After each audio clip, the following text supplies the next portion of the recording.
Bismillahirrahmanirrahim. Assalamualaikum warahmatullahi wabarakatuh.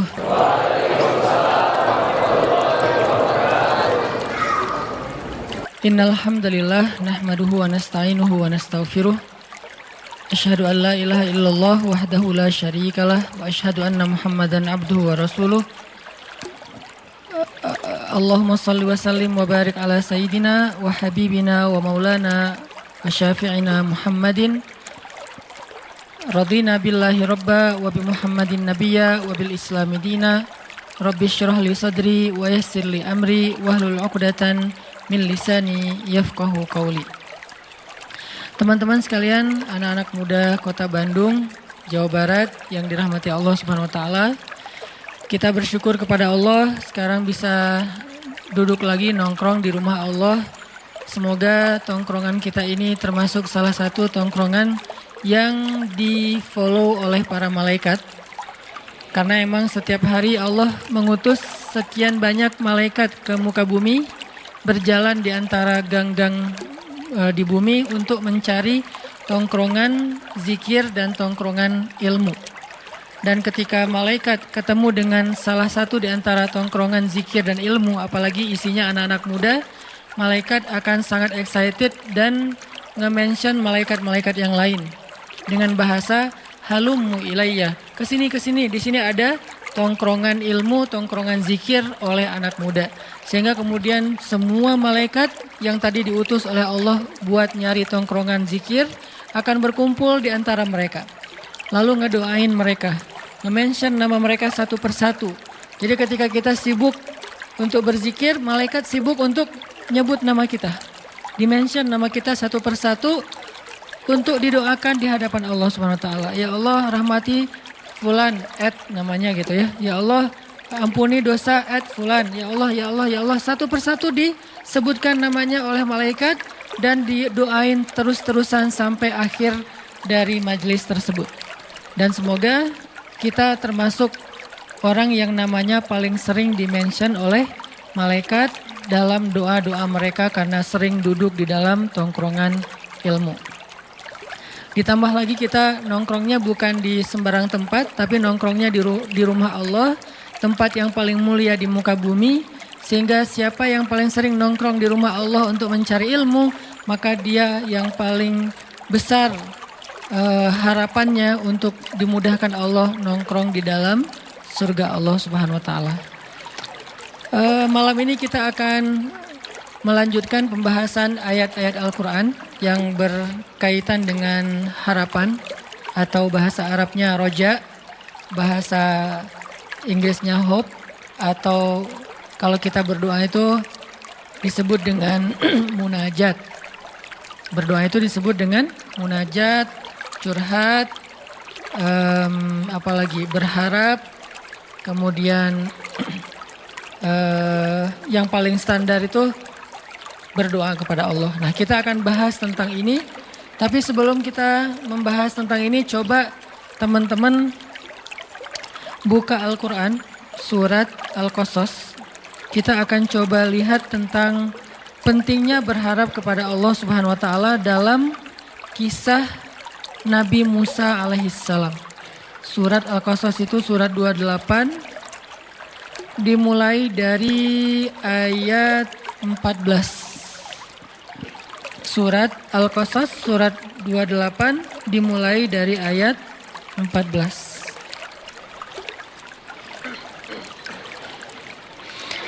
Jadi sharing atau nongkrong bareng yang kita lakuin Rabu malam ini sejak udah sekitar sebulan lebih, mulai kita masukin konten yang lebih ke membedah atau merenungkan ayat-ayat Al-Quran. Kayak pertama dimulai dengan surat Ad-Duha. Saya nggak tahu berapa kali pertemuannya, tapi mudah-mudahan udah cukup kebayang nih. Kemudian dilanjutkan dengan surat Al-Insyirah atau Asy-Syarah yang juga mudah-mudahan jadi kayak motivasi buat kita supaya berlapang dada. Nah, malam ini kita akan coba bedah satu paragraf dari surat Al-Qasas, surat 28 ayat 14. Sebetulnya ayatnya sampai ayat 28 ya, satu lembar. Cuman kalau kita baca semuanya waktu kita terbatas, jadi hanya baca beberapa ayat saja tentang berharap kepada Allah Subhanahu wa taala. Bahasa lainnya mungkin ar-roja atau munajat atau doa atau termasuk juga tawakul. Tawakul itu bahasa Indonesianya tawakal. Orang Arab nyebutnya tawakul, tapi kita nyebutnya tawakal. Kalau tawakal itu lebih ke kata kerja, tapi kalau tawakul itu udah menjadi sebuah kata sifat. Oke, kita baca dari mulai ayat berapa? 14. A'udzu billahi minasy syaithanir rajim. Silakan.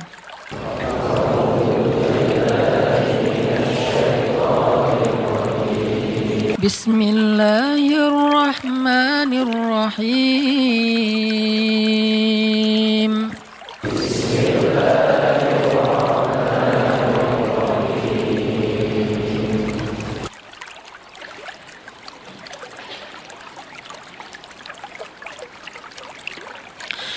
ولما بلغ أشده واستوى آتيناه حكما وعلما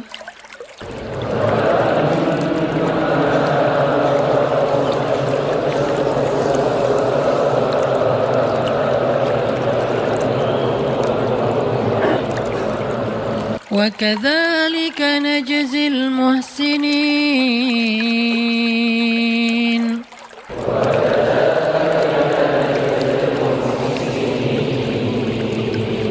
ودخل المدينة على حين غفلة من أهلها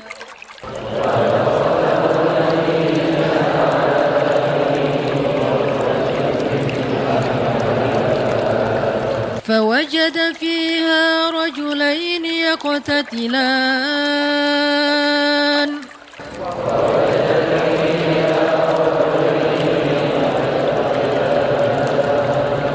هذا من شيعته وهذا من عدوه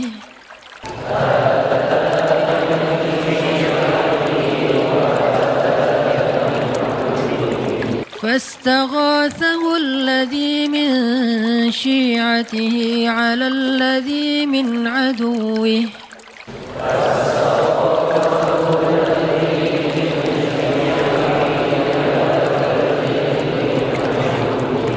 فوكزه موسى فقضى عليه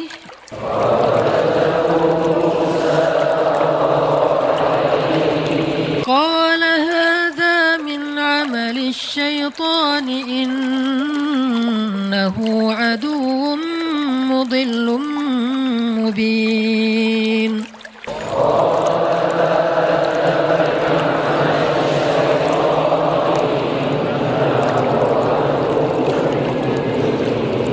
قال رب إني ظلمت نفسي فاغفر لي فغفر له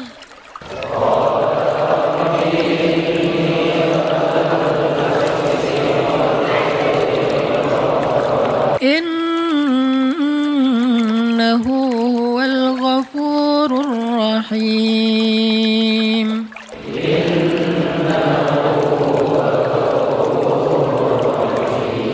قال رب بما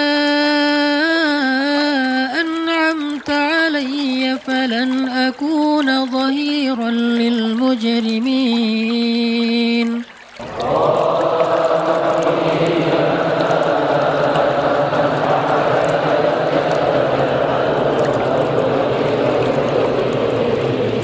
فأصبح في المدينة خائفا يترقب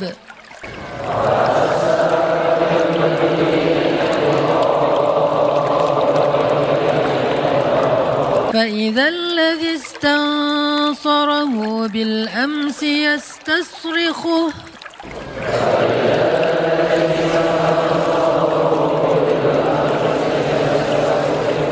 قال له موسى إنك لغوي مبين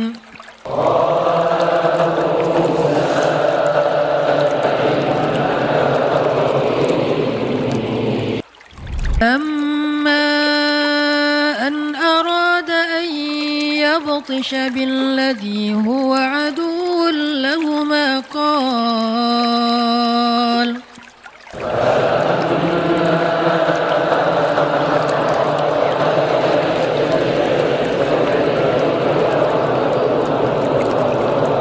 قال يا موسى أتريد أن تقتلني كما قتلت نفسا بالأمس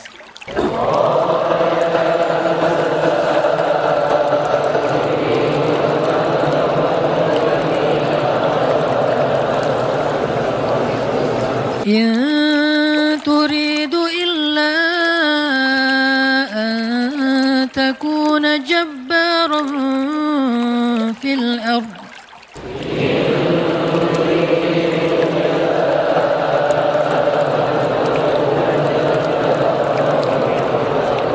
وما تريد أن تكون من المصلحين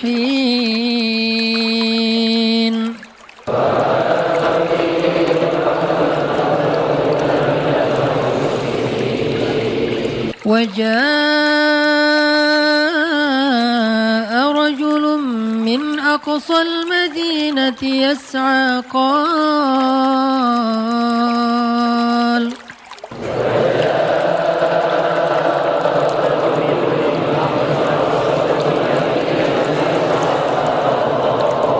قال يا موسى إن الملأ يأتمرون بك ليقتلوك فاخرج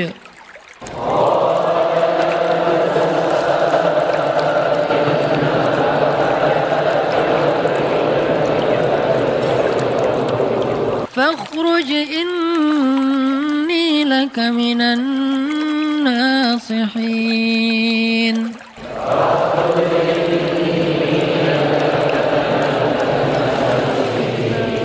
فخرج منها خائفا يترقب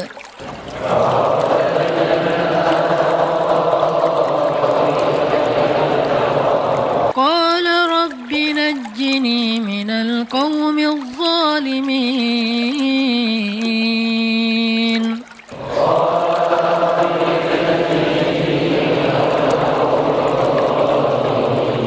ولما توجه تلقاء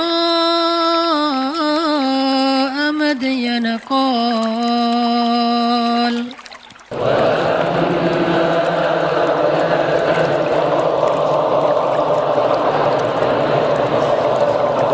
قال عسى ربي أن يهديني سواء السبيل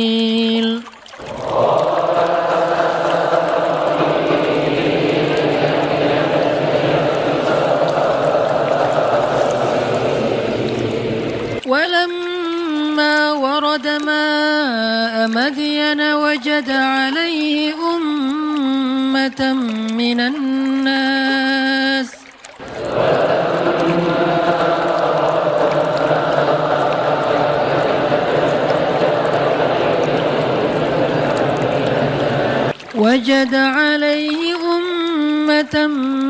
الناس يسقون ووجد من دونهم امرأتين تذودان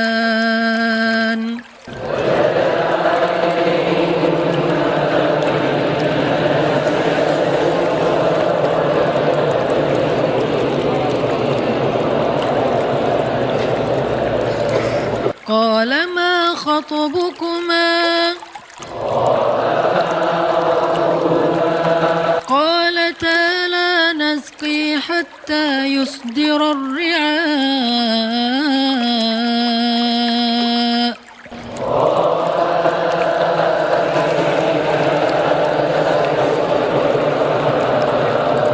وأبونا شيخ كبير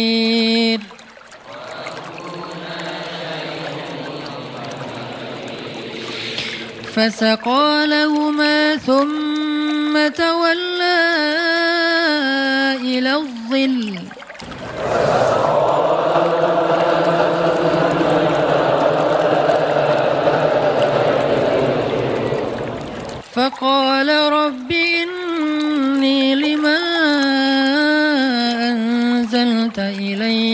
خير فقير.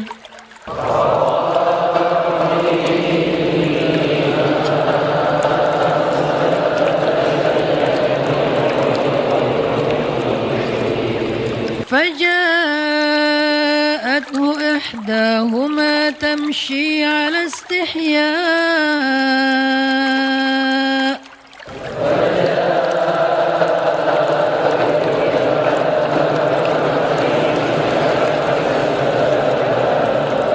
قالت إن أبي يدعوك ليجزيك أجر ما سقيت لنا.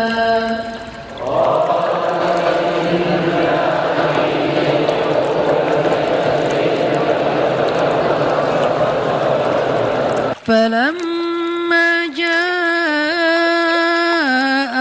وقص عليه القصص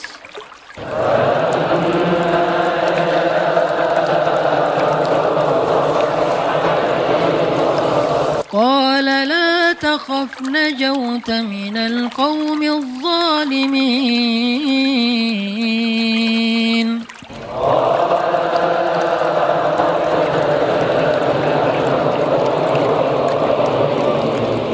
قالت إحداهما يا أبت استأجره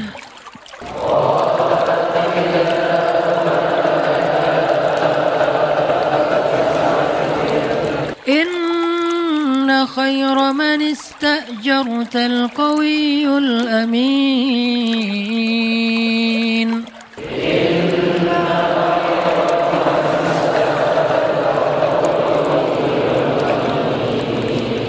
قال إني أريد أن أنكحك إحدى ابنتي هاتين على أن تأجرني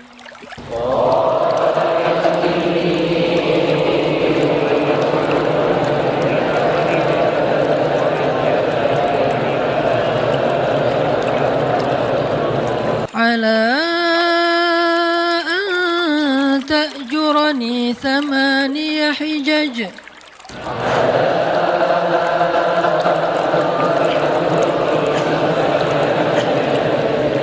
فإن أتممت 10 فمن عندك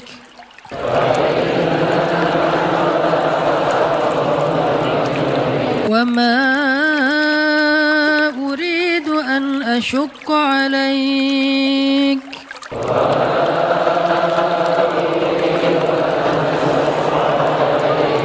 ستجدني إن شاء الله من الصالحين.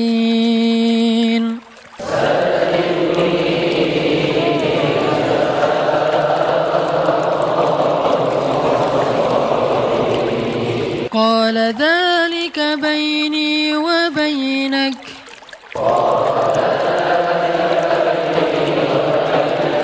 أيما الأجلين قضيت فلا عدوان علي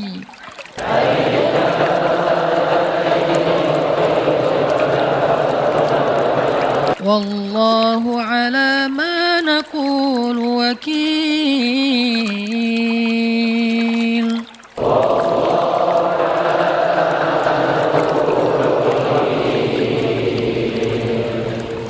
Jadi selesai. Alhamdulillah. Oke, kita coba renungkan terjemahannya.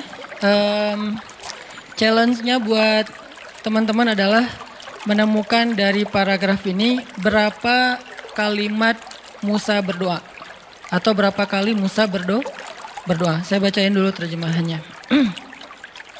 Dan setelah dia atau Musa dewasa dan sempurna akalnya, kami anugerahkan kepadanya hikmah kenabian dan pengetahuan. Dan demikianlah kami memberi balasan kepada orang-orang yang berbuat kebaikan. Dia Musa masuk ke dalam kota Memphis, atau kalau sekarang tuh dekat dengan Kairo. Dulu namanya Memphis, sekarang namanya Kairo atau Giza. Dia masuk ke kota Memphis ketika penduduknya sedang lengah. Bukan lengah sebetulnya. sedang istirahat. Maka dia mendapati di dalam kota itu 2 orang laki-laki sedang bertengkar. Yang seorang dari golongannya yaitu Bani Israel dan seorang lagi dari pihak musuhnya. Jadi yang satu Habib, yang satu lagi McGregor. Kurang lebih lah ya, boleh-boleh lah ya. Orang yang dari golongannya meminta pertolongan kepadanya. Nah ini agak kurang nih sih. Orang yang dari golongannya, siapa golongannya? Orang Bani Israel ya, meminta pertolongan kepada Musa untuk mengalahkan orang yang dari pihak musuhnya. Lalu Musa bukan meninju, mendorong. Kalau meninju wajar kalau dia terbunuh. Ini hanya mendorong, makanya Musa kaget. Dan matilah musuhnya itu tiba-tiba. Dia Musa berkata, ini bukan perbuatanku, ini perbuatan setan. Sungguh setan itu adalah musuh yang jelas dan menyesatkan. Maksudnya pas Musa ngedorong itu setan ikut-ikutan gitu. Jadi double-double. Akhirnya orangnya mati. Musa berdoa, ya Tuhanku, sesungguhnya aku telah menzalimi diriku sendiri, maka ampunilah aku. Maka Allah mengampuninya, sesungguhnya Allah dialah yang maha pengampun lagi maha penyayang. Dia Musa berkata, ya Tuhanku, demi nikmat yang telah engkau anugerahkan kepadaku, maka aku tidak akan menjadi penolong bagi orang-orang yang berdosa lagi. Maksudnya, dia udah gak mau lagi nolongin orang-orang yang kayak gitu. Karena itu, dia Musa menjadi ketakutan berada di dalam kota itu sambil menunggu-nunggu akibat perbuatannya. Tiba-tiba, orang yang kemarin meminta pertolongan berteriak lagi meminta tolong kepadanya. Musa berkata kepada dia, engkau sungguh orang yang nyata-nyata tersesat. Ini terjemahannya, engkau sungguh itu bahasa kita apa? Bener ya, gitu. Kamu tuh emang orangnya aneh, ya, gitu maksudnya. Bukan engkau sungguh orang yang nyata-nyata tersesat. Bener ya, kamu tuh aneh banget ya. Dari kemarin bertengkar awalnya gitu kan ya. Nah ini nih bahasanya kurang lebih kayak gitu. Kenapa dari kemarin kamu gelut terus sama orang lain gitu. Maka ketika dia hendak memukul dengan keras orang yang menjadi musuh mereka berdua, musuhnya berkata, Musa, apakah kamu bermaksud pengen mau membunuhku sebagaimana kemarin engkau membunuh seseorang? Engkau hanya bermaksud menjadi orang yang berbuat sewenang-wenang di negeri ini dan engkau tidak bermaksud menjadi salah seorang dari orang-orang yang mengadakan perdamaian. Dan seorang laki-laki datang bergegas dari ujung kota seraya berkata, wahai Musa, sesungguhnya para pejabat negeri sedang berunding tentang hukuman atas kasusmu membunuh mereka. Hukuman atasmu untuk membunuhmu. Maka keluarlah dari kota ini. Sungguh aku orang yang memberi nasihat kepadamu dengan jujur. Maka keluarlah Musa dari kota itu. Kota apa? Memphis, Kairo. Maka keluarlah Musa dari kota itu dengan rasa takut. Waspada kalau ada yang menyusul atau mencarinya, menangkapnya. Dia berdoa, ya Tuhanku, selamatkanlah aku dari orang-orang yang zalim itu. Dan ketika dia menuju ke arah negeri Madian itu sekarang Yordania, dia berdoa lagi, mudah-mudahan Tuhanku memimpin aku ke jalan yang benar. Lalu ketika dia sampai di sumber air negeri Madian atau Yordania, dia menjumpai di sana sekumpulan orang yang sedang memberi minuman ternak mereka. Dan dia juga melihat di belakang orang banyak itu 2 perempuan yang sedang menambat ternak mereka atau mengantri. Dia Musa bertanya, apa maksudmu dengan berbuat begitu? Bukan, apa masalah kalian? Gitu maksudnya. Kedua perempuan itu menjawab, kami tidak dapat memberi minuman ternak sebelum penggembala-penggembala lelaki itu memulangkan ternak mereka. Sedangkan ayah kami adalah seorang laki-laki tua yang sudah lanjut usia. Maka Musa pun memberi minuman ternak kedua perempuan itu. Kemudian dia kembali ke tempat yang teduh lalu berdoa. Ya Tuhanku, sesungguhnya aku sangat memerlukan sesuatu kebaikan makanan yang engkau anugerahkan kepadaku. Kemudian datanglah kepada Musa salah seorang dari kedua perempuan tadi berjalan dalam keadaan malu-malu. Dia berkata, ayahku ingin mengundangmu ke rumah dan memberi balasan sebagai imbalan atas kebaikanmu memberi minuman ternak kami tadi. Kemudian Musa pun mendatangi ayahnya dan dia menceritakan kepadanya kisah tentang dirinya. Laki-laki tersebut berkata, janganlah engkau takut, sekarang engkau telah selamat dari orang-orang yang berbuat zalim itu. Dan salah seorang dari kedua perempuan itu berkata kepada ayah mereka, wahai ayah, jadikanlah dia sebagai pekerja di rumah kita. Sesungguhnya orang yang paling baik yang engkau ambil sebagai pekerja adalah orang yang kuat dan dapat dipercaya. Tiba-tiba ayahnya berkata kepada Musa, sesungguhnya aku bermaksud ingin menikahkan engkau dengan salah seorang dari kedua putriku, dengan ketentuan bahwa engkau bekerja kepadaku selama 8 tahun. Dan jika engkau sempurnakan 10 tahun, maka itu adalah tambahan darimu, tambahan kebaikan. Dan aku tidak ingin memberatkan engkau. Insya Allah engkau akan mendapatiku termasuk orang yang menepati janji. Musa menjawab, itu adalah perjanjian antara aku dengan engkau. Yang mana saja dari kedua waktu yang ditentukan itu telah aku sempurnakan, maka tidak ada lagi tambahan tuntutan atas diriku. Dan Allah menjadi saksi atas apa yang kita ucapkan. Inilah terjemahan dari paragraf tadi. Insya Allah nanti kita bedah, kita bahas setelah selesai salat isya. Barakallah.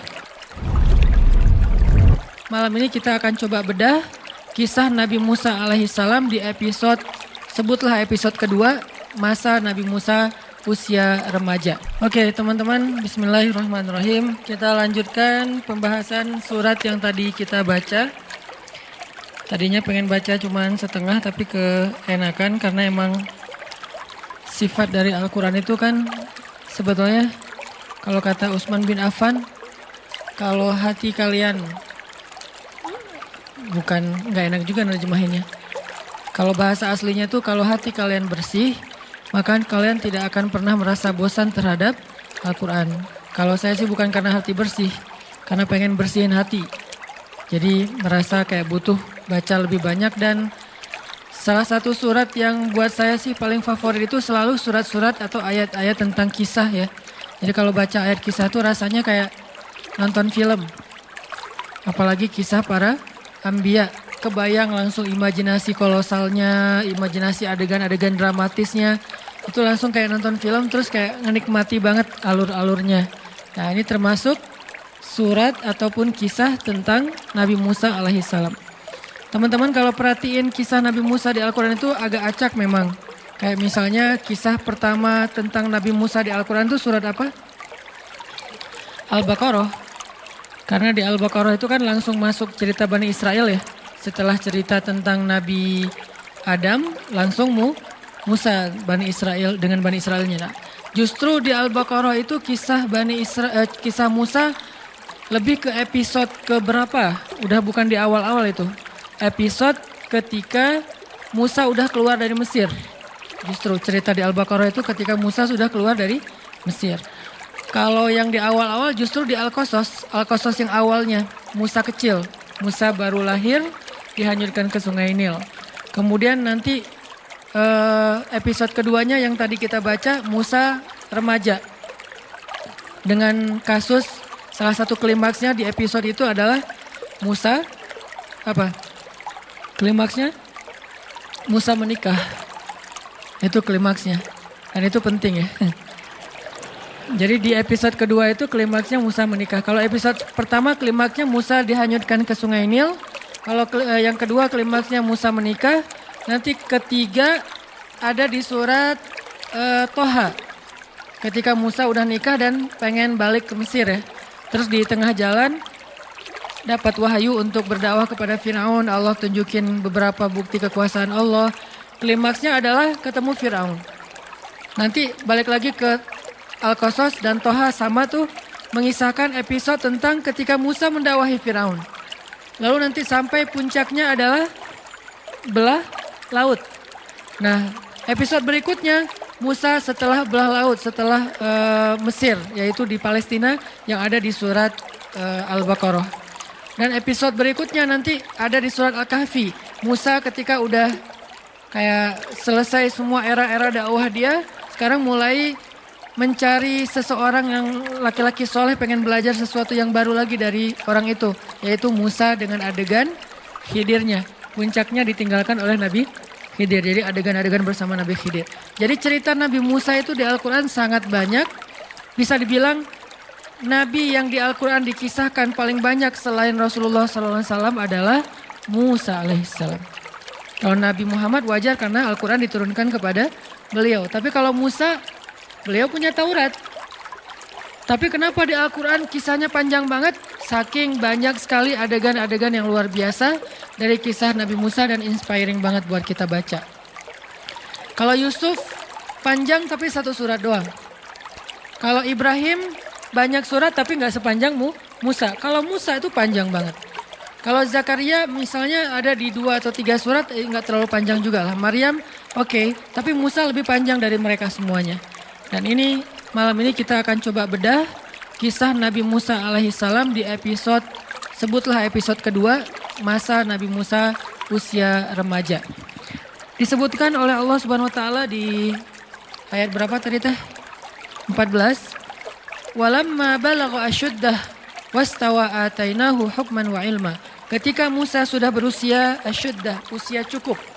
Berapa usia cukup? Kata sebagian ulama, usia cukup itu adalah usia cukup menikah. Usia cukup di sini adalah usia cukup menikah. Perlu kita cari tahu berapa? Ada ikhtilaf. Jadi aman ya. Ada sebagian ulama mengatakan usia cukup di sini adalah 20 tahunan. Sudah belum? Oh ya. Berarti sudah asyuddah. Sudah cukup tuh. Jadi walamma balagha asyuddah, ketika Musa sudah berusia cukup, sebagian ulama mengatakan 20-an tahun. Sebagian yang lain mengatakan 30-an tahun. Kenapa? Karena usia 30 tahun sampai 40 tahun itu adalah usia ideal seorang laki-laki.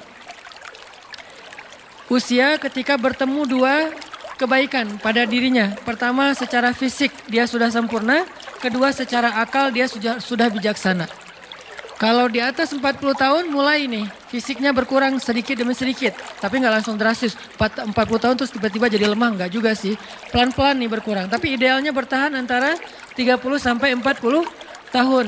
Setelah 40 tahun fisiknya mulai berkurang sedikit demi sedikit. Akalnya tetap sempurna.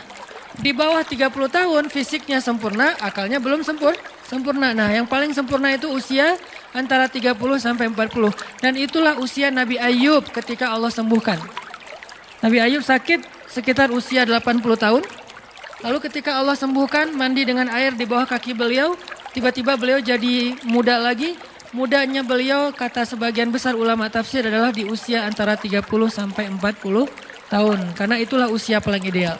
Dan itu juga yang menjadi patokan usia penduduk surga. Penduduk surga itu kata Allah usianya sebaya. Arti sebaya rata-rata antara 30 sampai 40 tahun. Dan itulah usia penduduk surga. Jadi kalau belum usia 30 tahun, belum sempurna syaratnya nih.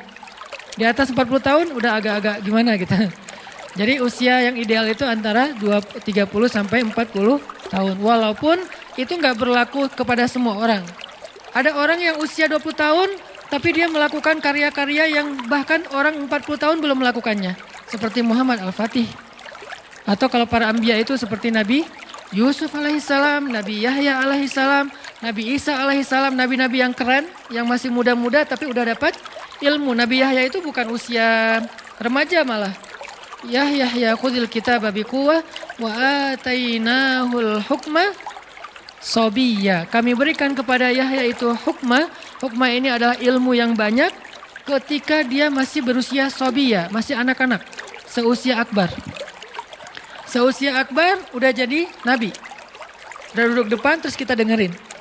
Seusia akbar. Yahya. Isa juga kayak gitu. Kalau Isa malah dikasih kemampuan berbicara, usia masih dalam gendongan ibunya. Cuman ngomongnya cuma sekali doang. Setelah itu udah gak bisa ngomong lagi kecuali secara normal. Artinya nggak berlaku kepada setiap orang. Ada juga misalnya kayak sahabat usia belasan tahun udah memimpin pasukan yang prajuritnya itu sahabat senior. Siapa sahabat ini? Usamah bin, bukan Laden ya. Usamah bin Zaid. Siapa Usamah bin Zaid? Anaknya Zaid. Zaid itu siapa? Anak angkatnya Rasul, walaupun kemudian nggak boleh mengatasnamakan Zaid bin Muhammad. Anak angkatnya Nabi. Adegan yang terkenal dari Zaid apa? Pernah menikah dengan Zainab.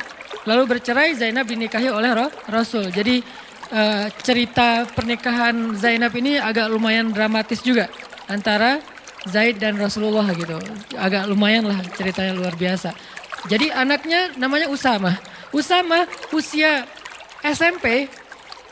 Kalau di kita sekitar 14 tahun, usia SMP udah memimpin sebuah pasukan perang. Dia udah jadi kayak panglima militer. Anggota pasukannya, prajuritnya siapa? Umar bin Khattab. Coba. Kelas-kelasnya sahabat awalun yang dijamin masuk surga, yang Rasulullah bermusyawarah dengan mereka. Siapa panglimanya? Usamah bin Zaid. Itu usianya belum asyuddah, tapi secara mentalnya, keilmuannya, kebijaksanaannya, bahkan mungkin fisiknya udah sempurna. Artinya angka di dalam Al-Quran dan hadis jangan dijadikan sebagai patokan persis. Sehingga nanti kita kayak mempermasalahkan angka, misalnya 55 kilo. Permasalahan kan enggak gitu sih. 55 kilo itu adalah gambaran ideal. Orang tergantung dengan berat tubuh. Ada yang berat tubuh dan tinggi tubuhnya. Kalau tinggi tertentu 55 jadi enggak ideal. Mungkin idealnya adalah 60. Dengan tinggi tertentu mungkin idealnya adalah 30. Anak kecil misalnya gitu. Jadi kalau 55 berarti obesitas buat anak kecil misalnya kan ya. Artinya angka 55 di situ itu angka moral of the story-nya adalah jaga penampilan, jaga tubuh kita, dan itu bukan soal berapa kilonya tapi soal menariknya di depan suami. Begitu juga tentang cerita 1000 bulan. Khairum min al-fisyahr.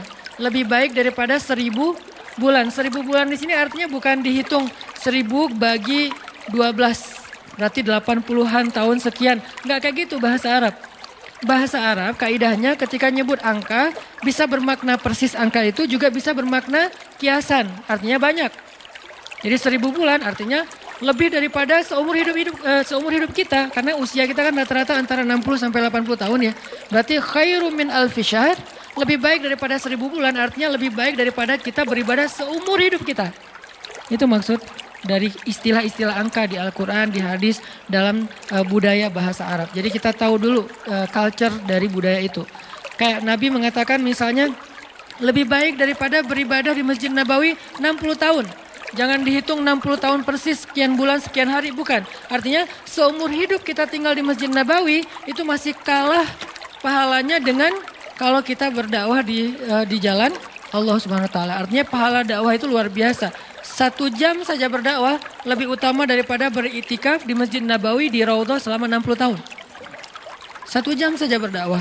Kenapa? Karena 1 jam berdakwah itu ketika yang dengarnya sekian ribu orang, lalu mereka hijrah, sadar, beramal soleh, maka semua pahala amal soleh mereka itu ditransfer untuk orang yang mendakwahi mereka. 1 orang kah Ustaz? Tergantung.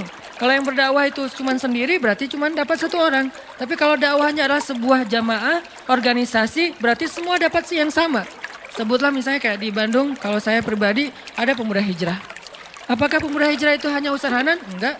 Pemuda hijrah itu ada Buni dengan teman-teman di dalam, ada yang MC-nya, ada operatornya, ada admin untuk sosial medianya, ada bagian kreatifnya, ada segala macam IO-nya. Semua yang terlibat dalam dakwah pemuda hijrah.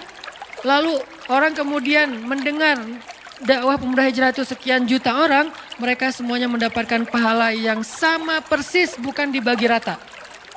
Tidak dibagi rata, dikasih sama masing-masing. Misalnya 1 juta orang jadi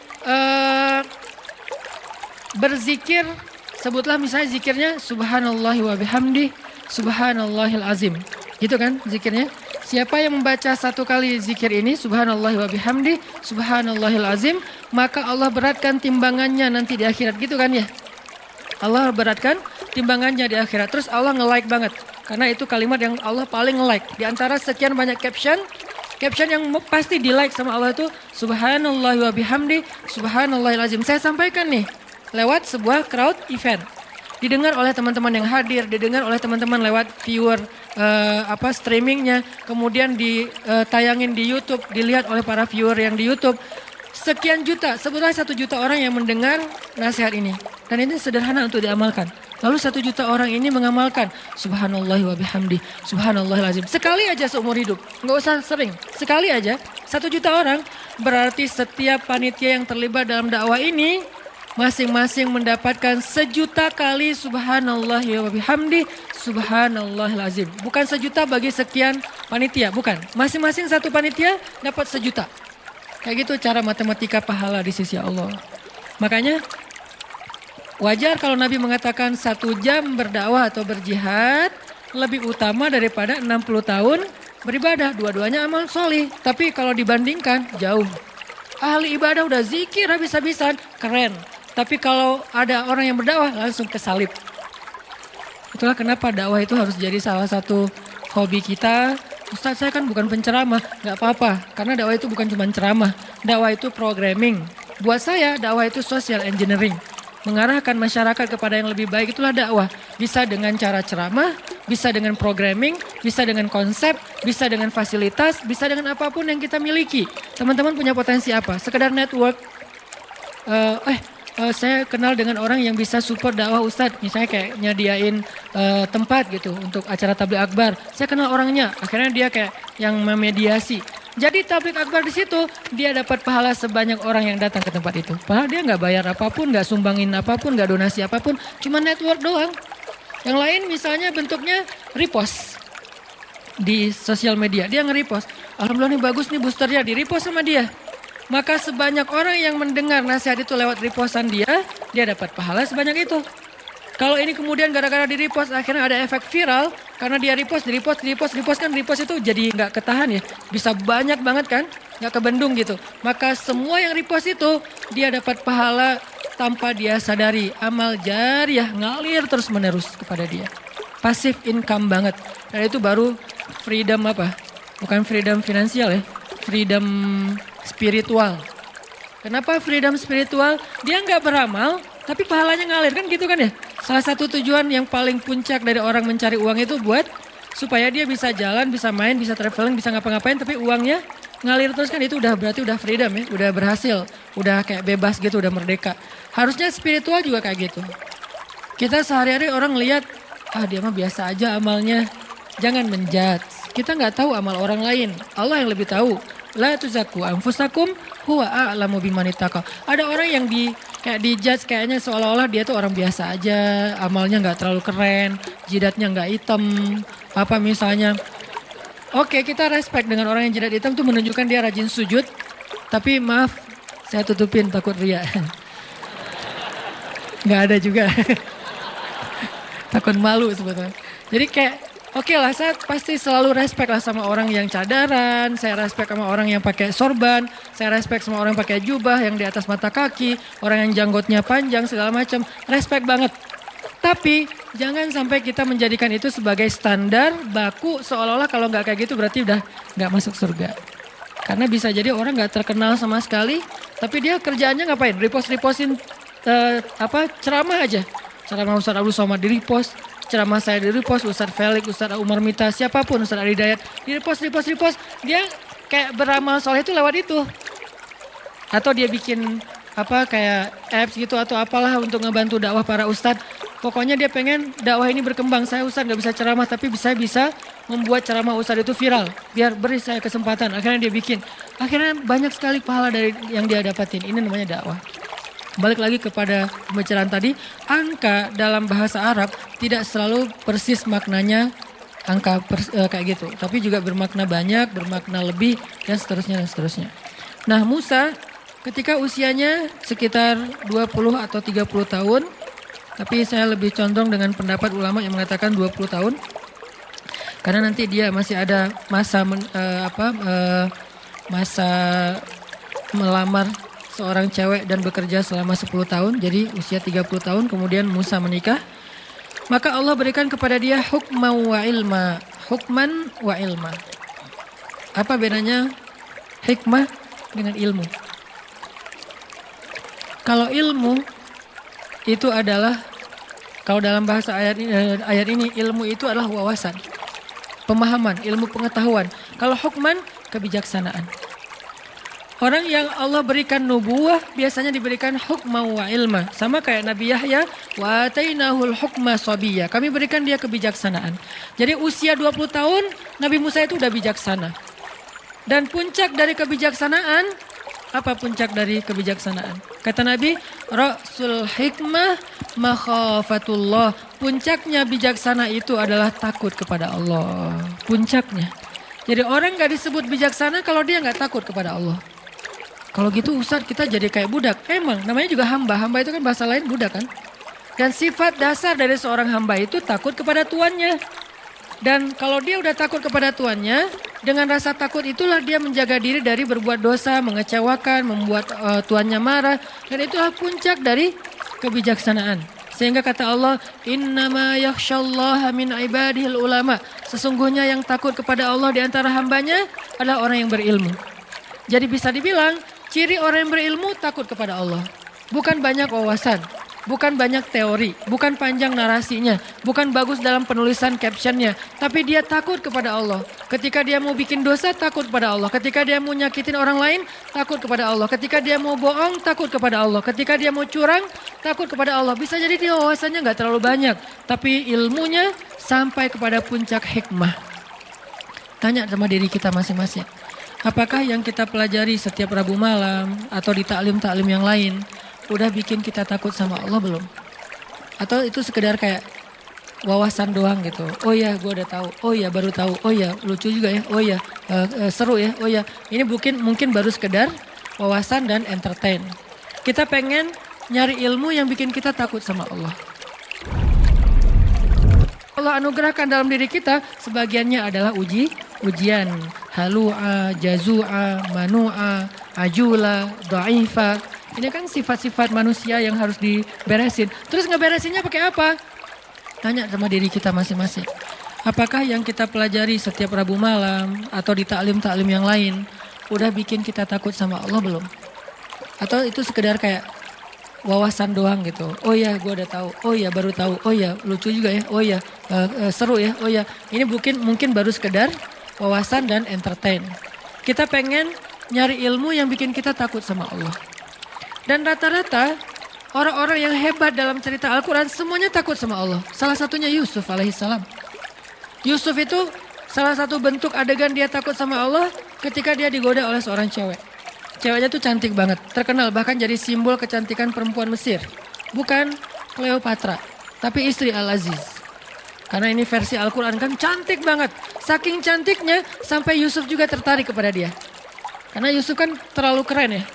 Orang kalau terlalu keren kan punya standarnya juga agak tinggi kan. Dia nggak mau yang biasa-biasa aja gitu. Dia pengennya yang kayak gimana. Walaupun itu tetap relatif kan. Relatif menurut kita kayak biasa, menurut dia udah tinggi. Menurut kita kok carinya yang warnanya agak gelap sih. Dia justru senangnya yang gelap-gelap. Kayak misalnya kayak bule kan senangnya cowok Indonesia karena dianggap kayak etnik gitu, kayak gitu ya. Agak-agak dia kurang senang gitu yang terlalu charming, terlalu bright gitu, dia nggak terlalu suka. Dia senangnya ya agak-agak ini untuk menghibur diri saya gitu ya. Dia senangnya agak-agak gelap gitu. Walaupun saya pakai kamera ini jadi agak-agak happy sih, setiap foto kok jadi cerah ya. Ya artinya teman-teman bahwa Yusuf punya standar yang tinggi. Kalau dia sampai tertarik dengan perempuan itu, berarti itu perempuan cantik banget. Wahammad bihi wahamma biha. Ceweknya suka sama dia, dia juga suka sama cewek itu. Kayak gitu ayatnya, ham. Ham itu ada rasa gairah. Yusuf itu normal, suka sama cewek. Jadi bukan, gue malas sama dia. Kenapa? Soalnya dia cewek. Nah ini bahaya nih. Justru Yusuf itu sukanya sama, jadi normal banget, cowok yang normal. Terus gimana kok bisa kejaga? Gara-gara Allah perlihatkan sebuah tanda-tanda. Ada banyak tafsir tentang kalimat tanda-tanda ini, yang intinya adalah yang saya pengen sampaikan adalah Yusuf takut kepada Allah. Gara-gara takut kepada Allah ketahan. Kebayang gak sih rasa takutnya Yusuf berarti lebih besar daripada hawa nafsunya? Karena udah ditutup rapat pintu kamarnya, terus si ceweknya itu udah siap menyerahkan dirinya kepada Yusuf, udah ngegodain Yusuf, narik lagi tuh. Dan ceweknya itu kayak selebgram gitu. Followersnya tuh seluruh Mesir, semua cowok tuh berandai-andai sampai mimpi-mimpi, bisa nggak ya dia kayak cerai sama suaminya, nikah sama gua gitu, terus di stalking gitu, udah cerai belum kayak gitu-gitu kan ya. Kayak didoa-doain supaya mereka rumah tangganya berantakan. Yusuf nggak ngapa-ngapain, udah digoda sama ceweknya. Kita kadang-kadang untuk nggak ngebuka, udah nggak ngeklik sebuah postingan yang nggak sengaja muncul gitu, kayak gimana gitu, aduh kenapa tangan saya kayak pengen banget ya diklik gitu kan. Jadi kayak gregetan gitu, kayak gatal tangannya. Itu aja kita udah kalah dengan hawa nafsu. Berarti rasa takut kita kepada Allah jauh lebih kecil daripada hawa nafsu kita terhadap hal yang sepele. Ini ujiannya sepele banget loh, cuman ngeklik doang kan sepele ya. Berarti kalau itu aja kita kalah, berarti emang rasa takut kita kepada Allah tuh hampir dibilang kayak nggak ada. Sedangkan Yusuf alaihissalam Beliau udah ada di dalam ruangan, ketutup, ceweknya cantik banget di atas rata-rata. Semua tipe cewek yang ideal tuh ada pada diri dia tuh. Udah ideal banget lah pokoknya. Dan Yusuf juga normal. Hamma biha. Dan suka sama cewek itu. Tertarik sama cewek itu. Juga ingin mengekspresikan hasratnya kepada cewek itu. Tapi tiba-tiba Allah ingatkan bahwa Allah nggak suka dengan perbuatan ini. Lalu Yusuf langsung lari, ditarik dari belakang, lari sekencang mungkin, ditarik lagi. Bukan, aku udah lari ya, kamu tarik, ini bukan salah aku ya, udahlah balik. Enggak gitu sih, modus banget kan ya. Ustadz saya sih udah menghindar, tapi dia aja yang terlalu semangat kayak agresif gitu Ustadz. Saya kan gak bisa mengecewakan orang lain, daripada saya zalim. Itu modus. Jadi benar-benar ditarik, jadi bukti bahwa Yusuf serius lari itu sampai sobek. Dan baju Yusuf itu dari bahan ya? Kayak karung yang yang terbuat dari kayak benang goni ya. Tahu goni kan? Kain goni tahu kan ya? Yang tebal gitu kan ya? Itu sampai sobek. Kebayang nggak gimana nariknya? Wah, jadi ya, usah dibayangin. Pokoknya sobek aja. Akhirnya Yusuf pas sudah sobek ada di depan pintu, dibukain pintunya, di depannya udah ada si suaminya si cewek. Itu adegan itu saya selalu skip. Nggak kebayang gitu gimana perasaan suaminya. Dan suaminya ini orangnya bijaksana banget. Masih nanya, nggak langsung gebukin. Padahal dia punya banyak pengawal, dia kan seorang penguasa kan. Bisa aja Yusuf langsung digebukin rame-rame, langsung dihilangkan dari peredaran. Enggak, dia mah nanya dulu nih ada apa, kenapa kalian kayak gini berdua di dalam kamar. Si ceweknya kan ketakutan, langsung bilang ini nih cowok ini nih godain saya nih. Dia tutup pintunya dan dia ingin menyakiti saya. Kamu mau melepaskan orang yang kayak gini sama istri kamu? Terus datang seorang yang lain yang bijaksana, dia mengatakan Tuhan jangan dulu menyimpulkan, coba lihat baju siapa yang sobek. Kalau baju Yusuf yang sobek di depan, berarti Yusuf memaksa cewek ini untuk melakukan perbuatan dosa. Sehingga cewek ini meronta-ronta sobek di depan. Tapi kalau Yusuf bajunya sobek di belakang, berarti Yusuf ingin lari tapi cewek ini yang narik. Coba lihat, ternyata di belakang. Cewek ini udah gak bisa menghindar. Tapi karena ini berita bisa menghebohkan jagat online, bisa viral di mana-mana dan ini membahayakan stabilitas politik negara, akhirnya emang kayak gitu pertimbangan kata ulama tafsir. Akhirnya tetap raja ini menghukum Yusuf. Di sini ada semacam kebohongan publik nih. Kenapa? Karena kalau sampai berita keluar itu adalah ceweknya yang bersalah, maka akan mempermalukan keluarga raja banget. Sehingga tetap Yusuf yang dihukum. Propaganda lah ya. Yusuf dihukum walaupun dia nggak salah. Dan rajanya udah respect sama Yusuf. Nanti sehingga ketika ada masalah nanya juga ke Yusuf. Intinya apa teman-teman? Rasa takut Yusuf kepada Allah itu luar biasa. Sampai ke tingkat kayak gitu masih bisa nahan. Kalau nggak ada perasaan apa-apa nahan, ya itu nggak ada ujiannya. Jadi ketika kita normal, Ustadz normal kan, Ustadz tertarik sama lawan jenis, ya Yusuf juga normal. Ustadz manusiawi kan saya marah, ya tapi Nabi Musa juga manusiawi. Nabi Musa juga bisa marah. Ustadz normal kan kalau kita sakit hati, ya Nabi Ayub juga bisa sakit hati ketika beliau ditinggalkan gara-gara beliau sakit. Normal kan Ustadz kalau kita misalnya kayak nyerah aja udah capek, ya Nabi Yunus juga pernah kayak gitu dan ditegur oleh Allah. Jadi hal-hal yang normal manusiawi ini bukan berarti kita boleh melakukannya. Yang normal dan manusiawi pada diri kita sebagiannya adalah ujian, bukan boleh melakukan. Ini kan anugerah dari Allah. Tuhan yang menciptakan saya gini loh, Ustaz, saya nggak pernah minta. Tuhan menciptakan saya dari awal sejak saya kecil tuh saya udah nggak tertarik dengan lawan jenis, sukanya hanya sesama jenis. Ini kan Allah yang kasih, nggak bisa. Karena kenapa? Sebagian besar dari yang Allah anugerahkan dalam diri kita, sebagiannya adalah ujian. Halu'a, jazu'a, manu'a, ajula, dha'ifa. Ini kan sifat-sifat manusia yang harus diberesin. Terus ngeberesinnya pakai apa? Innal insana lafi khusr. Manusia kalau cuma ngikutin hawa nafsunya atau ke sisi kemanusiaannya, khusr, rugi. Terus cara untuk mengobatinya, illalladzina amanu wa amilus solihat wa tawassaw bil haq wa tawassaw bis sabr. Apa maksudnya? 3 di situ. 1, belajar iman kepada Allah. Jadi kalau kita ngerasa bahwa emang ini kayak bawaan saya dari lahir Ustaz. Emang ini penyakit saya Ustadz, emang ini manusiawi Ustadz. Tapi saya tahu ini salah, ini ujian dari Allah untuk saya nih. Dan saya pengen hidup saya jihad melawan ini aja deh. Orang lain mungkin amalnya tahajud, orang lain mungkin amalnya sholat duha, orang lain mungkin amalnya sedekah. Kalau saya amalnya lawan hawa nafsu. Dan bukankah Nabi mengatakan melawan hawa nafsu itu jihad yang besar? Hawa nafsunya apa? Macam-macam. Hawa nafsu terhadap lawan jenis, hawa nafsu terhadap sesama jenis. Sama hawa nafsunya. Lawan jenis nafsu, sejenis juga nafsu. Cuma agak-agak sedikit gimana gitu. Tapi sama-sama hawa, sama-sama rasa yang gairah. Gairah itu bahasa Arab, gairah dalam diri kita. Nah inilah jihad kita. Cara melawannya gimana Ustadz? Illalladzina amanu, belajar iman. Belajar yakin sama Allah, belajar lebih dekat sama Allah, belajar lebih mengenal Allah satu. Kedua, wa amilus solihat, sibukkan diri kita dengan hal-hal yang positif. Ke masjid, taklim, belajar ngafal Quran, belajar ini, belajar itu. Yang positif-positif lah, membantu orang lain. Yang buat kita tersibukkan dengan hal-hal yang produktif, bermanfaat, positif gitu. Atau bahkan mungkin semangat untuk mencari bikin usaha, bisnis yang penting positif, produktif. Dua. Ketiga, watawasau bil haq, watawasau bisabr. Apa maksud dari kalimat ini? Lingkungan. Maksud dari watawasau bil haq karena kalimatnya saling berarti lingkungan. Cari lingkungan yang bisa jaga kita, yang bisa menasehati kita, yang bisa mengingatkan kita ketika kita salah. Cari lingkungan itu. Jangan cari lingkungan yang justru membiarkan kita, bahkan menyemangati kita dalam berbuat dosa, bahkan mendorong kita, bahkan menjerumuskan kita. Jangan itu lingkungannya, karena itu nggak akan bisa selamat dari khusr, dari kerugian. Watawasau bil haq, watawasau bisabr, artinya cari lingkungan yang bisa membuat kita lebih termotivasi dalam kebaikan-kebaikan. Al-mar'u ala dini khalili. Seseorang tergantung siapa temannya. Itu berlaku dalam spiritual, berlaku dalam bisnis. Seorang motivator bisnis mengatakan, kalau Anda ingin menjadi orang sukses, coba perhatikan 5 orang yang paling dekat dengan Anda. Sukses belum?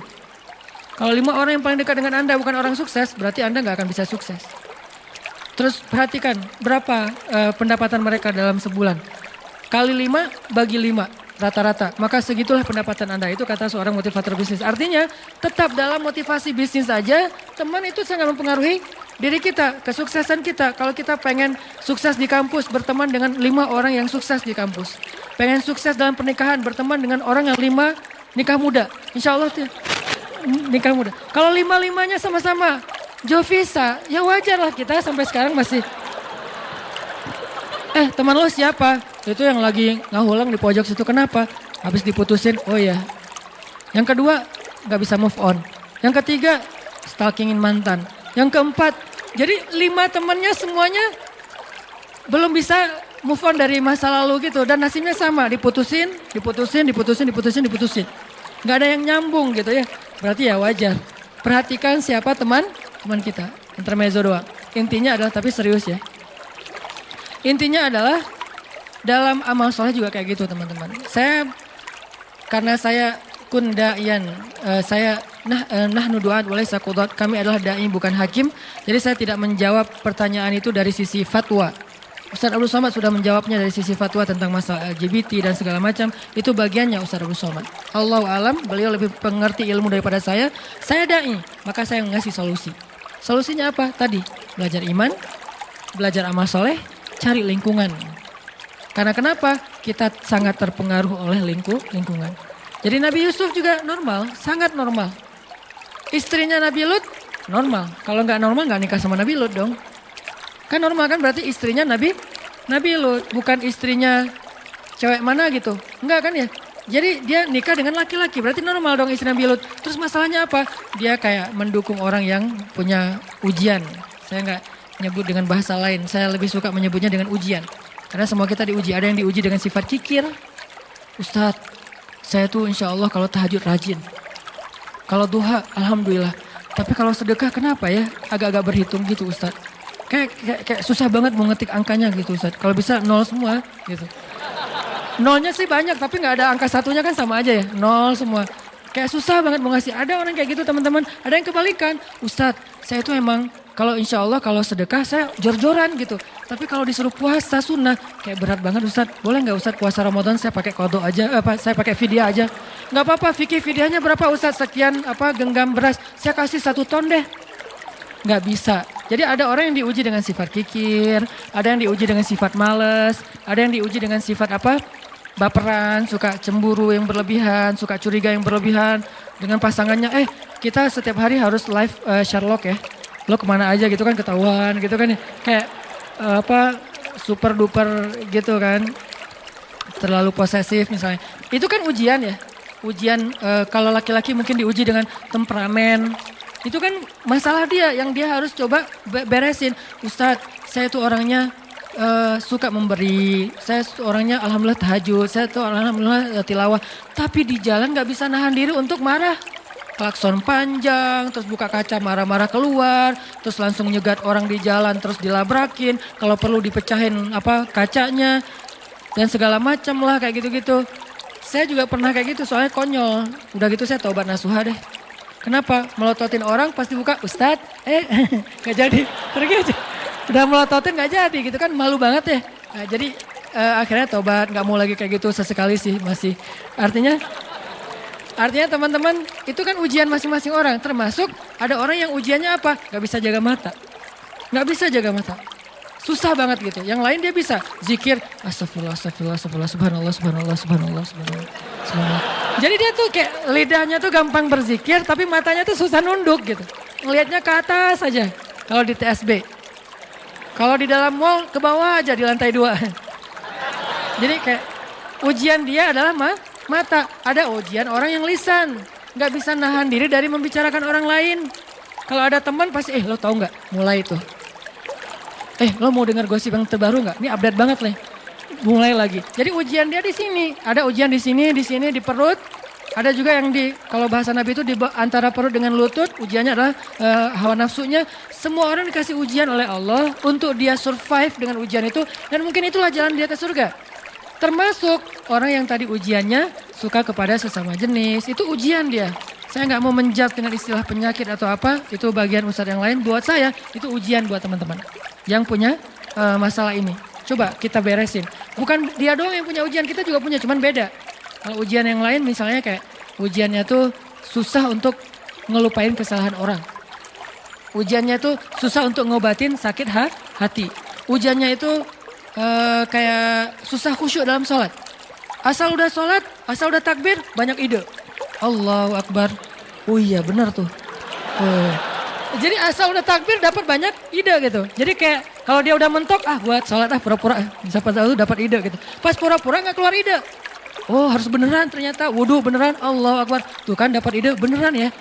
Jadi kayak ujian banget buat dia sholat khusyuk. Itu semua orang diuji oleh Allah. Kan Allah menguji kita untuk melihat keseriusan kita dalam mendekati dia gitu. Makanya teman-teman yang punya ujian yang tadi saya sebutin, yuk illalladzina amanu, belajar iman. Belajar iman itu apa Ustadz? Belajar iman itu bukan belajar wawasan, belajar ngerasain iman di sini nih. Cinta sama Allah, takut sama Allah, apalagi kalau udah sampai ketakut, ya udah punya benteng tuh. Sehingga ketika Umar bin Abdul Aziz pertama kali jadi khalifah, lalu dia kayak speech gitu, sambutan presiden baru gitu kan. Ketika dia speech, kalimat pertama yang keluar dari Umar bin Abdul Aziz apa? Inni akhafun nar. Saya takut kepada neraka. Itu kalimat pertamanya Umar bin Abdul Aziz ketika menjabat sebagai presiden. Takut kepada neraka. Itulah yang membuat dia gak bisa tidur malam hari kecuali mau mencari tahu apa masalah rakyatnya. Itu yang membuat dia akhirnya mengeluarkan semua hartanya untuk kebutuhan rakyatnya. Sampai gelang-gelang istrinya diambil. Dia bilang kepada istrinya, yang aku atau gelang. Maksudnya gimana? Kalau kamu pilih aku, maka berikan gelang itu untuk rakyat. Kalau kamu pilih gelang, maka aku tinggalkan kamu secara baik-baik, kita jalan sendiri-sendiri. Kayak gitu Umar bin Abdul Aziz. Jangan langsung dipraktekin ya. Karena Umar bin Abdul Aziz ngomong kayak gitu setelah mendidik istrinya sekian tahun. Dan istrinya juga bukan perempuan biasa. Ummul Ayal, perempuan ini namanya Fatimah. Itu juga anak raja, orang hebat banget, soleha banget. Makanya Umar bin Abdul Aziz tahu lah level istrinya. Sehingga dia bilang, yang gelang atau aku. Setelah dijelaskan oleh Umar bin Abdul Aziz, apa kata jawaban istrinya? Wahai Umar bin Abdul Aziz, yang bukan cuman gelang, dunia dan seisinya kalau kamu minta aku berikan selama Allah ridho kepadaku. Itulah istri yang soleha. Berdoalah semoga kita diberikan makmum seperti istri Umar bin Aziz. Tapi kitanya harus jadi Umar bin Abdul Aziz. Jangan yang gelang atau aku. Buat apa? Mau beli motor baru. Nggak benar ya.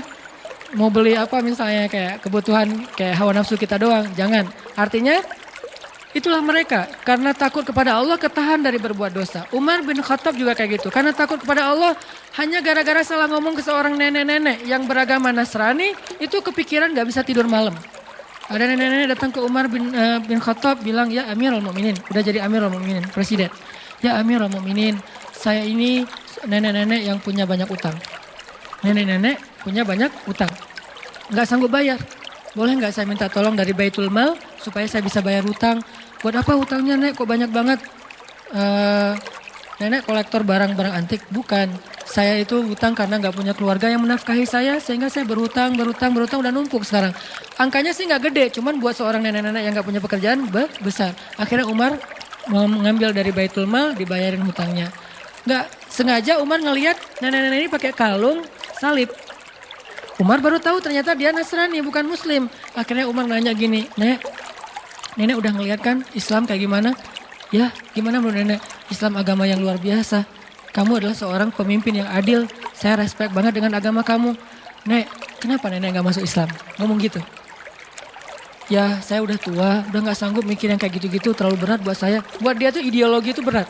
Perdebatan mana yang benar mana yang salah berat. Ya udah, oh ya udah, pulang aja Umar. Sampai di rumah Umar kepikiran, astagfirullah ya Allah, apakah saya memaksa nenek itu masuk Islam gara-gara adegan tadi?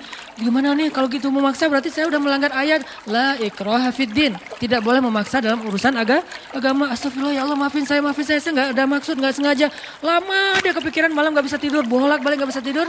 Sampai ditanya sama istrinya Umar, Atika, ya Umar kenapa kamu nggak bisa tidur? Ya Allah ampuni saya. Dia nggak mau ngomong sama istrinya semalaman. Kenapa? Takut sama Allah. Besok dia datang kepada seorang sahabat yang paling bijaksana. Ali bin Abi Thalib. Ali itu paling bijaksana, luar biasa ilmunya. Ya Abul Hasan panggilannya. Ali gimana nih? Gimana emang ceritanya? Diceritain. Wahai Umar, kamu bermaksud memaksa? Tidak, kalau gitu innamal a'malu binniyat. Beneran? Beneran. Alhamdulillah gitu coba. Kemana sekarang iman ini di antara kaum muslimin? Di mana nilai-nilai ini di antara kaum muslimin? Kenapa nilai ini sekarang adanya di Jepang? Kenapa nilai ini adanya di Korea? Kenapa nilai ini adanya di Eropa, di New Zealand? Padahal adegan sederhana kan? Dan gak ada paksaan juga karena udah dikasih bantuannya baru ngomong masuk Islam dong nek gitu. Cuman dia takut ini terjebak dalam pemaksaan sehingga semalaman gak bisa tidur. Dosa, bahkan bisa gak dibilang dosa. Kesalahan kayak gitu aja bikin Umar gak bisa tidur. Kebayang gak kesalahan yang lebih gede dari itu? Sampai ada seorang ibu-ibu yang masak batu tuh, ngerebus batu karena anaknya kelaparan. Terus Umar lewat, ibu kenapa ibu ngerebus batu? Karena saya nggak punya makanan. Terus mau ngerebus apa lagi? Terus ngapain direbus batunya kan nggak akan matang-matang juga. Ini hanya untuk membuat anak saya berpikir bahwa saya lagi masak makanan, dia nggak akan nangis lagi sampai dia tertidur. Kasihan banget nasibnya. Anaknya sampai harus berpikir, Mak lagi masak apa? Nih, lagi masak nih, ntar ya tunggu ya, ini udah mendidih nih. Oh ya ditunggu sampai tidur. Lalu dia bilang, saya akan tuntut Umar di hadapan Allah nanti di akhirat. Langsung gemetar Umar. Umar itu pasti lebih tangguh daripada Habib kan. Kalau ngekek McGregor, kalau Umar cuma giniin doang paling. Kenapa? Setan aja takut sama Umar. Kalau ini kan baru McGregor yang takut sama Habib nih. Ini setan, takut sama Umar. Umar lewat, setan, kita ngambil jalan itu aja. Males ada Umar lewat situ. Setan. Dan setan itu kan banyak yang tangguh-tangguh juga kan. Kayak setan petarung, setan apalah banyak. Tapi nggak berani sama Umar. Tapi orang setangguh Umar, ketika perempuan ini mengatakan saya tuntut Umar di hadapan Allah. Dia nggak tahu kalau itu Umar. Saya tuntut Umar di hadapan Allah nanti di akhirat. Umar langsung datang. Ibu kenapa ibu pengen nuntut Umar? Karena dia yang memimpin kami tapi dia membiarkan kami terlantar dan kelaparan. Umar langsung gemetar, nangis. Langsung dia lari menuju ke Baitul Mal. Dia cari gandum. Dia pikul sendiri gandum itu seorang diri. Pembantunya pengen memikul gandum itu. Dia mengatakan apakah kalian sanggup memikul dosa saya nanti di hari kiamat? Pembantunya juga orang-orang soleh yang beriman. Enggak akan berani, ya udah sendiri aja udah. Karena kalau udah bawa-bawa dosa kan gak ada yang berani ya. Ini hidup bersama orang-orang soleh tuh kayak gini teman-teman. Jadi satu negara, satu masa semuanya soleh. Jadi semua yang kita dengar itu adalah tentang Allah, Rasul, akhirat, surga, neraka. Jadi kayak indah gitu hidupnya teh. Nah, akhirnya Umar memikul sendiri, langsung bukan cuma mikul taruh, bu udah ya, udah gak ada lagi urusan dengan Umar ya, enggak. Langsung ibu ganti batunya buang aja, masukin terus diaduk sama Umar sampai jadi roti, disuapin kepada anak kecil yang tadi udah kelaparan banget. Sampai udah beres, baru Umar pergi. Setelah Umar pergi, pembantunya mengatakan, bu ibu tahu gak siapa orang tadi? Siapa? Dialah Amirul Mukminin Umar bin Khattab. Ibu itu tersenyum dan mengatakan, ya Allah saya cabut tuntutan kepada Umar bin Khattab di akhirat. Gak jadi dituntut. Lalu pembantu ini memberitahu pada Umar udah dicabut tuntutannya. Alhamdulillah sujud syukur Umar. Ini modal takut. Makanya Nabi mengatakan Ra'sul hikmah makhafatullah. Puncaknya ilmu itu, puncaknya hikmah itu adalah takut kepada Allah. Kan kita pernah dengar cerita dua orang yang jual beli tanah dulu. Gara-gara sama-sama takut pada Allah. Yang satu jual tanah, yang satu beli. Udah selesai jual beli tanah, transaksi udah beres. Yang beli tanah itu, tanah kebun gitu, nyangkul-nyangkul. Nemu emas di dalam tanah kebun yang baru dia beli. Langsung dia cari saudaranya yang tadi jualin tanah ke dia. Bro gitu, akhi, saya dapat emas dari kebun kamu. Oh alhamdulillah itu kalau gitu. Enggak, justru innalillah. Coba, innalillah kenapa? Ini kan harta kamu, jadi saya nggak mau ngambil ini saya balikin ke kamu. Enggak, ini bukan harta saya, kan saya udah jual tanahnya. Tapi kan kamu jual tanah, bukan jual emas. Kalau jual emas saya juga nggak akan sanggup beli. Tapi kan dengan apa yang ada di dalamnya. Tapi transaksinya nggak ada kalimat itu. Nggak ada kalau ada emas nanti akan jadi hak saya. Enggak kan. Pokoknya itu udah saya jual lah hak kamu. Enggak, saya nggak berani nanti pada dituntut di akhirat. Enggak mau. Akhirnya dorong-dorongan emas. Kalau zaman kita tarik-tarikan emas. Kalau dia tuh dorong-dorongan emas. Ini punya kamu. Enggak, punya kamu. Dibilangin punya kamu. Punya kamu. Enggak. Bertengkar gara-gara nggak mau dapetin emas. Kebayang nggak tuh solehnya. Kalau sekarang bertengkar karena pengen dapetin emas. Akhirnya, terus gimana nih? Pokoknya saya nggak terima. Kenapa nggak terima? Masa emas ini milik saya? Harusnya kan milik kamu. Aneh. Ini pertengkaran paling aneh dialognya. Saya juga nggak terima. Enak aja kamu mengklaim itu milik saya. Kan harusnya milik kamu. Jadi saling mengklaim dia nggak punya emas. Ini aneh banget nih. Modalnya apa? Makhafatullah, takut kepada Allah. Akhirnya datang ke hakim. Hakimnya juga bingung. Kenapa bingung? Takut pada Allah. Karena ketika dia salah memberi keputusan, dia akan dituntut di hadapan Allah nanti. Sebetulnya gaji dia lebih kecil daripada tuntutan nanti di akhirat. Buat dia bingung, gimana nih? Ya Allah beri saya petunjuk. Gini aja deh, kamu punya anak? Punya. Laki perempuan? Laki. Kamu punya anak? Laki perempuan? Oh ya udah, kalau laki-laki nggak bisa. Laki perempuan oke ya, nikahin anak kalian, kasih emas ini sebagai mahar. Gimana bro? Ya terserah anaknya juga sih. Ya udah kita tanya ke anaknya. Pas tanya ke anaknya, ya aku sih terserah ayah. Udah beres. Akhirnya menikahlah putra dan putri dari dua orang ini yang bersengketa. Dan emas ini menjadikan modal pernikahan mereka. Masya Allah, makhafatullah. Kemana sekarang iman ini di antara kaum muslimin? Di mana nilai-nilai ini di antara kaum muslimin? Kenapa nilai ini sekarang adanya di Jepang? Kenapa nilai ini adanya di Korea?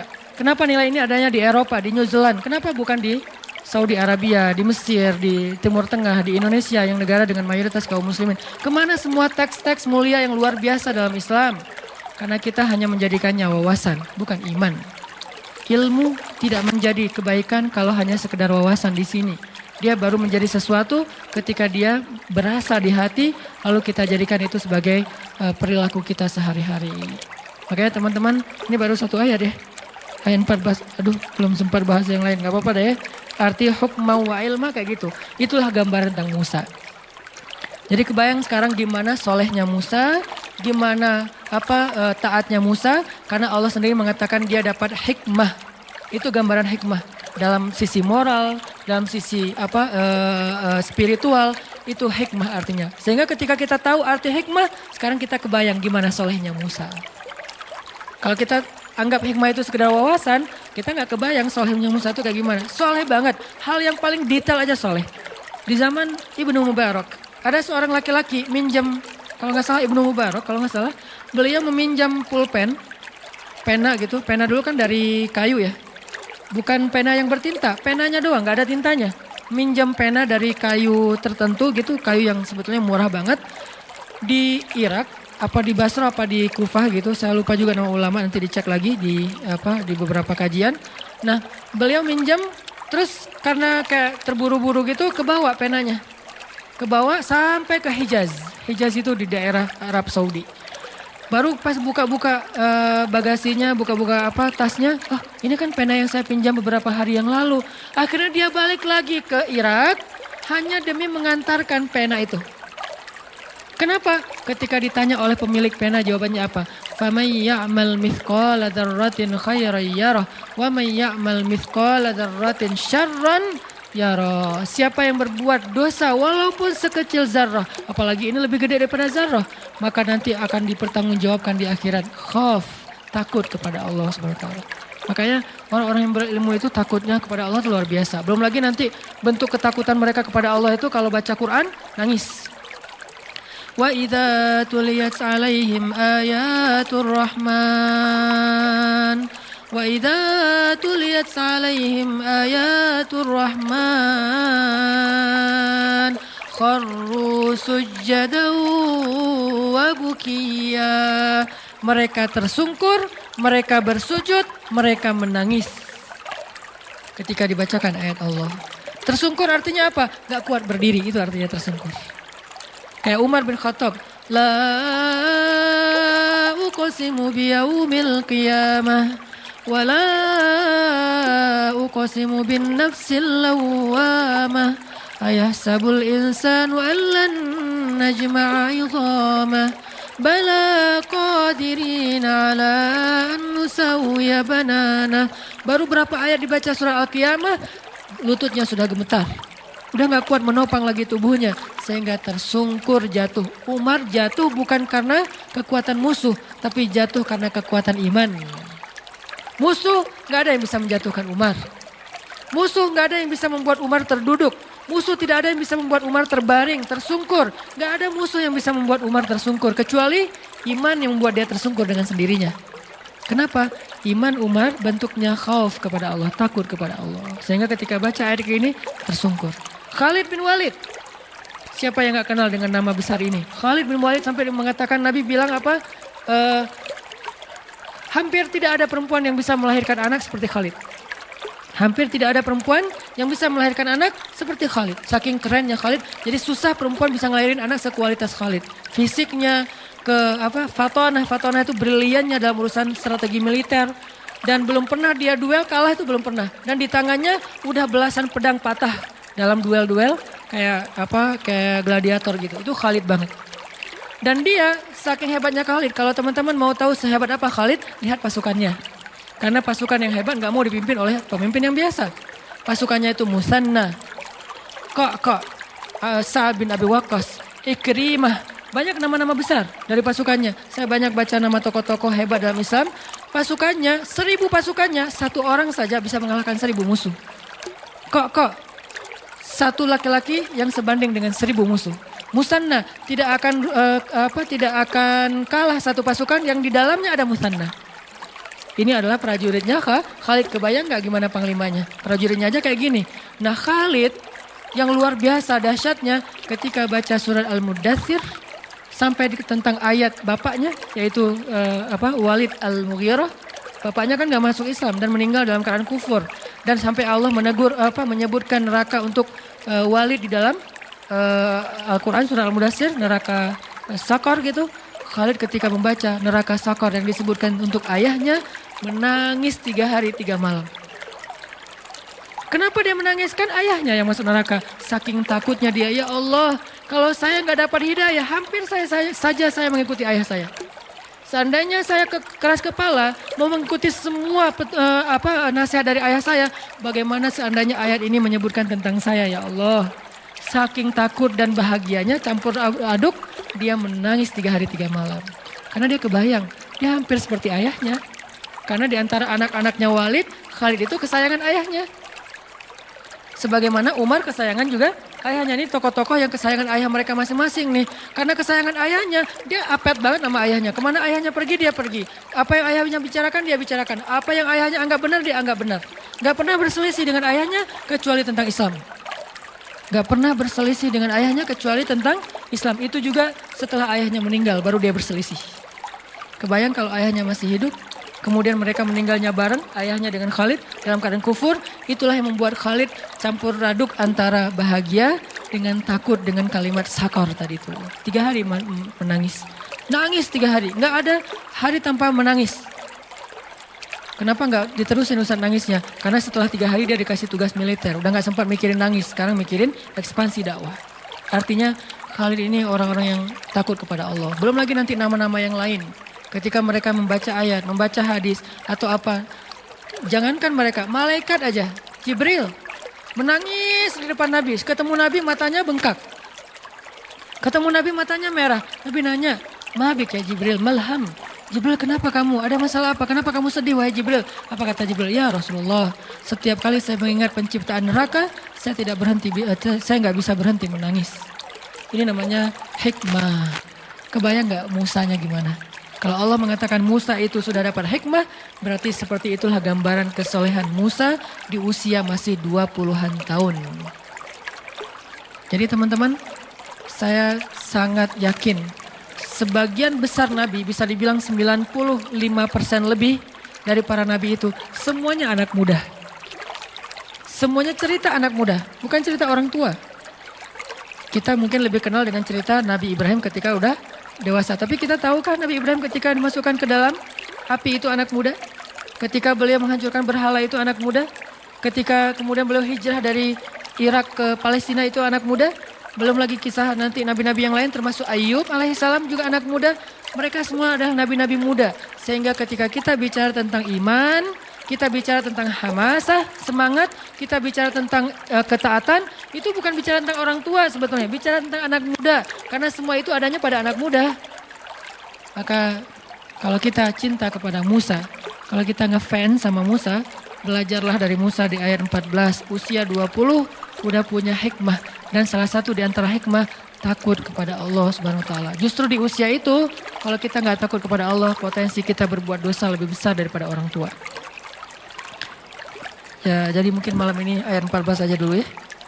Insyaallah pada kesempatan lain kita kembangkan lagi. Namanya juga bedah.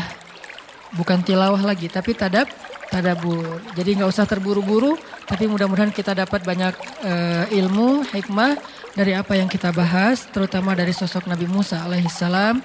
Salah satu nabi yang saya ngefans berat, sehingga sering saya cerita-cerita kan. Selalu cerita Musa kecil, Musa dewasa, Musa remaja. Karena emang buat saya sih, Musa itu salah satu nabi yang paling keren lah. Di antara para nabi walaupun semuanya keren-keren. Mudah-mudahan kita bisa mengamalkan apa yang kita dengar. Semoga Allah SWT mengistiqomahkan hati kita di jalannya. Allahumma inna nas'alukal huda wat tuqa wal afafa wal ghina. Allahumma a'inna ala dzikrika wa syukrika wa husna ibadatik. Terima kasih buat teman-teman semuanya. Barakallah. Billahi taufiq wal hidayah. Wassalamualaikum warahmatullahi wabarakatuh.